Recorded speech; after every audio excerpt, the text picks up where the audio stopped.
Baik, teman-teman, masih semangat ya? Beta mau tes teman-teman nunggu semangat dulu. Siap wujudkan perubahan? Siap. Baik, lanjut. Cuma tes saja kalau masih semangat kalau lanjut. Teman-teman tadi kalau suara agak lebih kuat sedikit, beta tambah satu penanya lagi. Bisa? Mau kasing? Mau kasing? Sekali lagi beta tanya dulu. Siap wujudkan perubahan? Siap. Baik. Kain kayak tambah satu lagi jadi 6. Nah.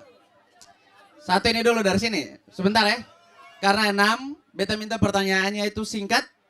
Kalau lebih singkat lebih bagus supaya kita bisa buka kesempatan untuk yang lain. Silakan. Sebentar nanti kita kasih yang lain. Silakan. Sebentar ya, satu dulu ya.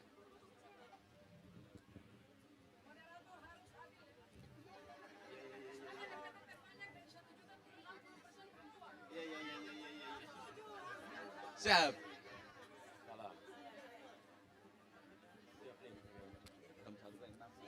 Oke baik Bang, terima kasih atas kesempatannya. Mungkin pertanyaan saya di sini singkat Bang. Dan juga pertanyaan saya sih di hari ini mewakili seluruh ibu-ibu yang hari ini memang ketika kabar itu muncul selalu mereka tunggu-tunggu ya terkait dengan PKH Bang. Gini, PKH itu data yang sampai sekarang itu Bang belum diupdate hingga sekarang. Maka yang otomatis yang kaya tambah kaya, yang miskin tambah miskin. Itu Bang.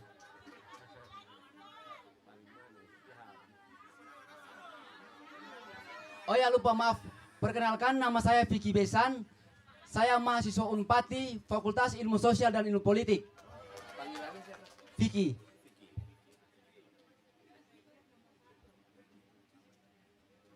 Oke baik Bang, mungkin Oke, siap. PKH ya. mungkin Bang, maaf ada satu lagi mungkin ketika Bang jadi presiden, mungkin saya sebagai anak muda milenial Maluku ingin memberikan masukan buat Abang. Gini Bang, di Maluku ini kebanyakan milenial itu pada saat selesai jenjang perkuliahan sampai pada lapangan pekerja itu minim. Tetapi di sisi lain juga banyak lapangan pekerjaan atau instansi-instansi itu membutuhkan generasi milenial Maluku yang memang punya soft skill. Itu sebenarnya yang menjadi halangan buat hari ini generasi milenial Maluku untuk bagaimana mendapatkan pekerjaan. Makanya itu sebenarnya yang ingin saya tanyakan buat Bapak. Kira-kira ketika Bapak jadi presiden, apa yang ingin Bapak tawarkan buat regenerasi milenial Maluku yang hari ini minimnya soft skill dan juga kurangnya lapangan pekerjaan. Sekian dari saya. Wabillahi taufik wal hidayah. Wassalamualaikum warahmatullahi taala wabarakatuh.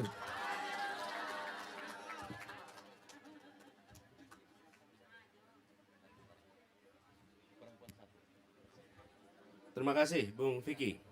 Pertama soal PKH.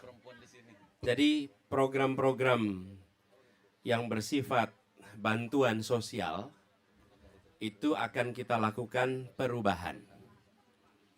Kabar yang mengatakan itu dihentikan itu tidak benar. Yang ada diubah dari bansos menjadi bansos plus. Tinggal pilih mau bansos minus atau bansos plus. Nah, bansos plus. Apa perubahannya? Satu, terkait dengan jumlahnya.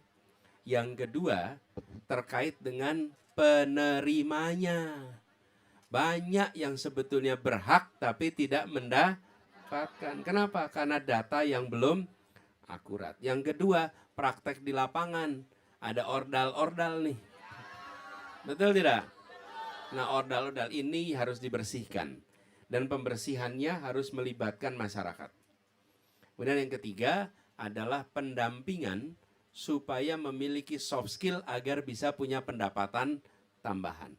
Jadi insya Allah itu akan kita bereskan. Pengalaman ini saya cerita pengalaman. Mungkin ini diteruskan di Jakarta, di nasional mungkin berbeda. Tapi apa yang kami lakukan di Jakarta? Ketika kita memberikan bantuan, maka kita meminta kepada ketua RT untuk melakukan verifikasi. Dan ada musyawarah di situ. Melibatkan siapa? Yang paling banyak tahu adalah ibu-ibu. PKK. Ibu-ibu PKK itu ada Dasawisma namanya. Dan Dasawisma ini tahu persis. Ada juga kader Posyandu, juga tahu kondisi masyarakat yang ada di situ. Sehingga data dari pemerintah di cross check dengan kondisi di lapangan. Dari situ kemudian kita berikan bantuan agar sesuai dengan persyaratannya. Itu satu ya. Yang kedua, soft skill. Jadi kira-kira Bung Vicky ini menyampaikan, ada dua masalah nih Pak. Satu, soft skill-nya harus ditingkatkan. Yang kedua, lapangan pekerjaannya harus tersedia. Gitu kan kira-kira. Nah, untuk soft skill, tadi saya sampaikan terkait dengan SMK. Itu kita akan dorong. Kemudian yang kedua, terkait dengan mereka yang sudah kuliah. Mungkin memang harus ada program-program pendampingan untuk keterampilan-keterampilan khusus yang dibutuhkan di kawasan Maluku. Dan bila itu dibutuhkan, lewat perguruan tinggi perlu disiapkan semacam training-training spesifik dengan ada sertifikasinya supaya memiliki keterampilan-keterampilan spesifik yang dibutuhkan.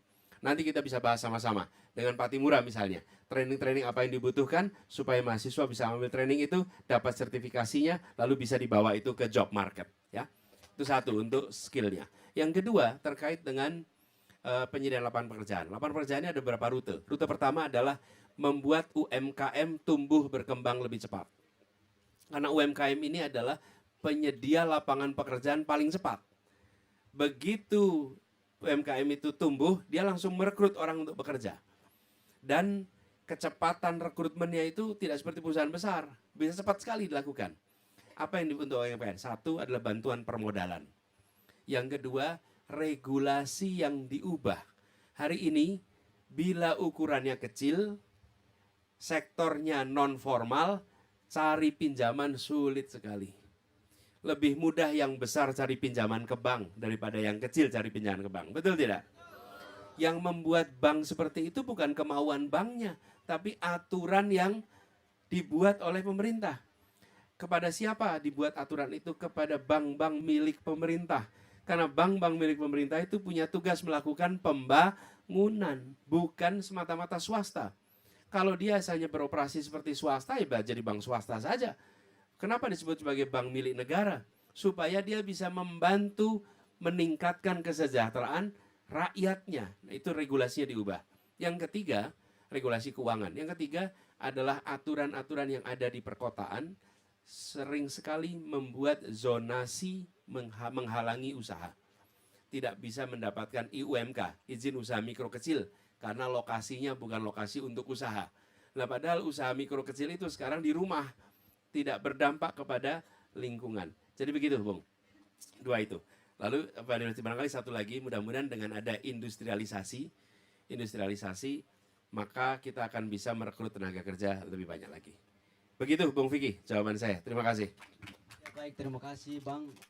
Semoga di 2024 ini Bang Anies, terkhususnya di Maluku, insya Allah Bang Anies keluar 100%, saudara-saudara. Cukup. Oke, baik, Silakan. Bang, terima kasih. Satu lagi di bagian sini. Sebentar, Bang.